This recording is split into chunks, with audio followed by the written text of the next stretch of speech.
Good morning. Here we are at Charles Street Gardens Fall Plant Sale. This is Food Forest Magic.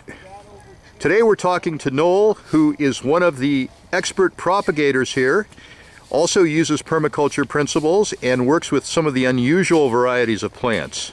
Hi, Noel. Hi, Art. One of the things that Noel had shown me that was quite incredible is the African Blue Basil, which normally is an annual. And I'll just focus on here. Why don't you hold one of those up, Noel? Sure. This is a nice one. How were you able to propagate it here by September 17th? Normally it'll have to overwinter in a greenhouse. So these are cuttings from a plant from the food forest here. These cuttings were taken just over 4 weeks ago. Rooting hormone straight into these pots, and then a lot of love and care for 4 weeks. They rooted about 2 weeks in, and they've just been growing like crazy for the past 2 weeks. Wow. And actually, they've grown enough that I've had to pinch the flowers off already once. As you can see, they're kind of leggy, so they would like to be pinched, and they'll blossom out once that happens.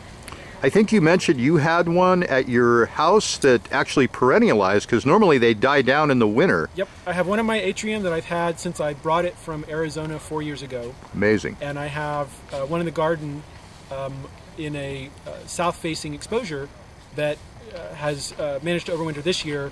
Usually it's touch and go there whether it will or won't, but this year it overwintered just fine.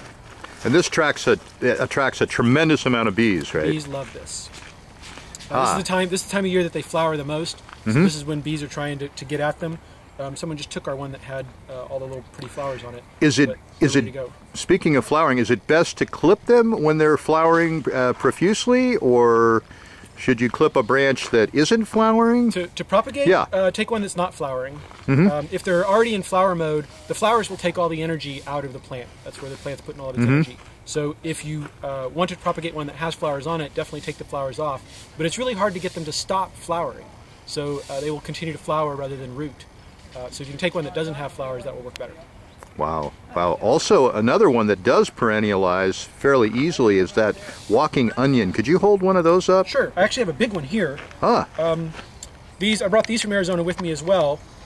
They're really cool because they're onions. They make bulbs at the bottom that are nice and tasty, and they make these green onions up top that are nice and tasty. But they also top set little bulbs. This is one of about 50 that were left on here. What happens, they're called walking onions because the bulbs, they flower, the bulbs grow, the bulbs get heavy, and it pulls the plant over, and when the bulbs hit the ground, they root. And so they grow, and they'll grow up, and they'll make bulbs, and they'll fall over. And so they will walk across your garden over time. Are those bulb sets edible? They Can are. you stir fry those? Or top and the bottom are edible. These are basically just little bitty onions.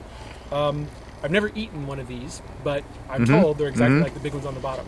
Excellent. That's fairly sustainable plant then. Yeah. I also saw something kind of unusual called a Mashua, where you can eat the leaves and the roots, but I have one of those here. From Peru, or? It's a Peruvian tuber plant. It's a relative of the nasturtium, so it grows very much like nasturtiums. And it makes prolific tubers in the ground once it spreads out. You know, nasturtiums kind of flop all over the place. Right. Well, when this flops all over the place, apparently it makes tubers when it falls in. So, wow, nice Peruvian. Neat, and it adapts well to the temperate climate here. I don't know that yet. It's growing really well in my atrium. I think it will. We'll try and get it to grow elsewhere. I think you have the green thumb for that. I also see, before we close out, some scented geraniums that we're offering. These scented geraniums actually came from this garden. 4 years ago when I got here, I bought a scented geranium. I put it in my garden and it went crazy. It's about 4.5 feet tall. It's got 5 giant stalks on it, and it's falling off into the grass. So what type of scent does this have? It's lemon-ish.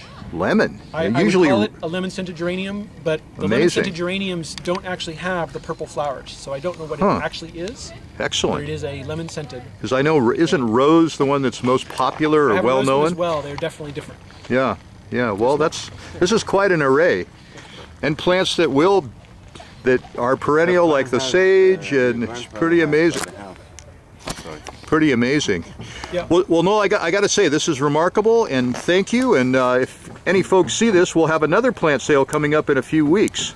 October 3rd? I think it's October 3rd. I think so too. Signing off from Charles Street Gardens.